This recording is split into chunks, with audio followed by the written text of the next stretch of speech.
Hi, and welcome back to Tell Me What Happened, the podcast that features true childhood stories from people from all walks of life. Each week, our guest tells us a childhood memory, and then they tell us how it's impacted their adult view of the world. I'm your host, Jay Rehak, and like you, I've had my share of painful childhood experiences. But I'd like to believe they've all helped me to become a more empathetic person. Tell Me What Happened is sponsored by Sidelining Publishing, publishers of quality books, including Susan Salidor's newest children's book, I've Got Peace in My Fingers, available worldwide on November 1st, 2019. And speaking of Susan Salidor, each week we begin the show with a portion of her classic song, The Boo Boo Blues, which you can hear playing underneath my voice right now. I've had some boo-boos, baby. Today, I'm going to tell you another one of my stories. Although, trust me, in the near future, we will be having additional, more interesting guests. Anyway, here's my story. So this story takes place when I was 7 years old. Now, by the time I was 7, I had 3 sisters and a brother. My oldest sister was 10. My second oldest sister was 9. I was 7. My younger sister was 5. And my little brother was 3. Now, we lived in a suburb of Chicago, and my father and mother were rather limited in resources. But on one particular weekend, they decided to take us to a state park. Now, curiously enough, the name of the park was Oregon State Park, which is actually a few hours south of Chicago, still in the state of Illinois. And when we got there, we unpacked our picnic lunch, and then my older sister and I decided to take a walk and look around at the area. What we saw were what can best be described as very medium-sized cliffs, probably 30 or 40 feet high. And carved onto those cliffs were steps. And the idea was people would walk up the stairs to the top of the cliff and look down and, enjoy the view, I suppose. But I was 7, my sister was 10. We started walking up the stairs, and I absolutely got bored by the idea that we're just going to walk up the stairs. It just seemed like tedious. So I decided that instead of walking up the stairs, what I would do would be climb the side of the cliff using the roots of tree branches and trees that were sticking out of the cliff. My thought was that I would sort of pull myself up like a sort of Spider-Man, just sort of crawling up the side of the cliff root by root. That was the master plan. Well, it lasted, I think, one root. The last thing I remember is my sister yelling, "Jay, no!"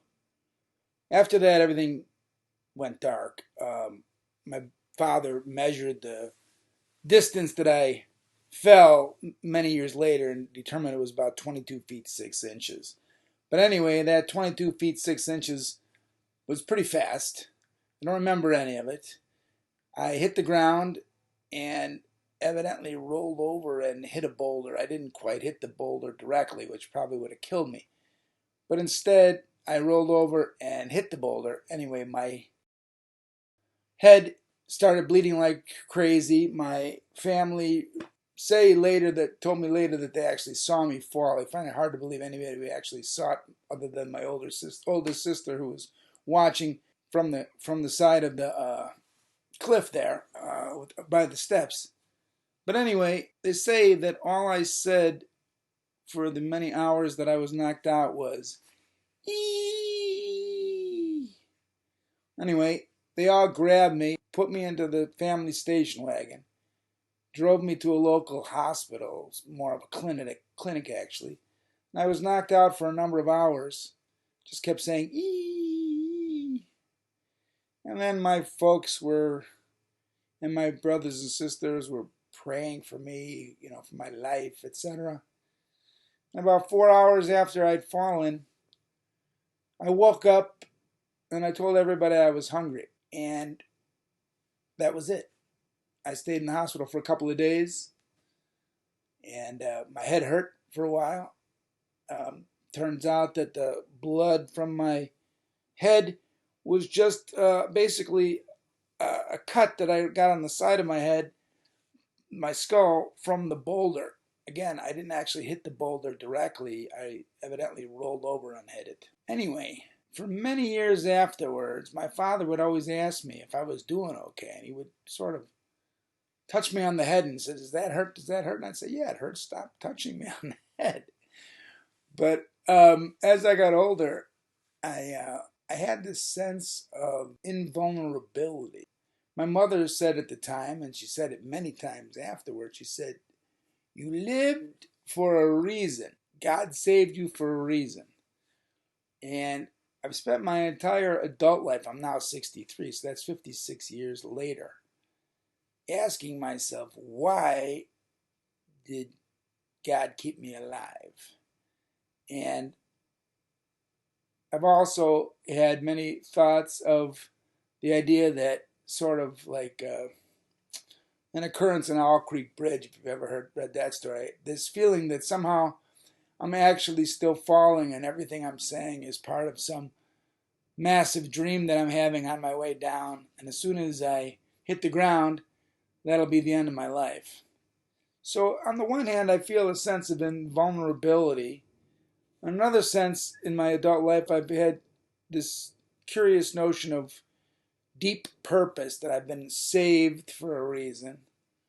And the third idea is that maybe I'm not alive at all, that maybe this is all just some dream. I often think of row, row, row your boat gently down the stream, merrily, merrily, merrily. Life is but a dream. And I wonder if I'm still falling and as soon as I hit the ground, it's over. I don't know. It's a little weird. That's a little surreal, I suppose. I think the real element of my life is I did feel a certain sense of indestructibility my entire life, which is, of course, foolish. And I understand that. I really, really do. In terms of purpose, I've tried to lead a purposeful life because I felt like I got a second chance when maybe I didn't deserve one, in the sense that I probably should be dead. And on that note, I'd like to end this week's show. You've already heard how it's impacted my adult life. I want to thank everyone for listening. I really do appreciate the listeners checking in with me. By the way, if you would like to be on Tell Me What Happened, all you have to do is email me at jaycrehak@gmail.com, or you can call me at 312-343-6273. That's email me at jaycrehak@gmail.com, or again, phone me at 312-343-6273. Now I'm going to end this week's show, as I often do, with Susan Salidor's classic song, The Boo Boo Blues.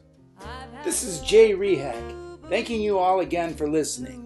And remember, be safe out there and try not to hurt anybody.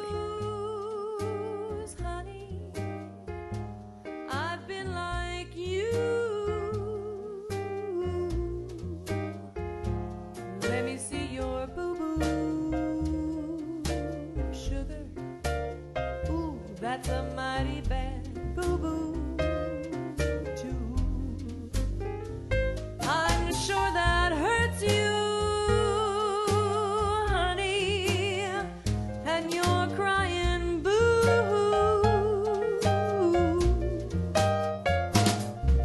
A boo-boo in the morning, a boo-boo late at night, a boo-boo any time at all. Well, it just isn't right.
I'm sure that hurts you, honey.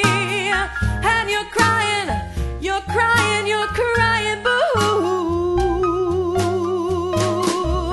A boo-boo in the morning, a boo-boo late at night, a boo-boo anytime at all. Well, it just isn't right.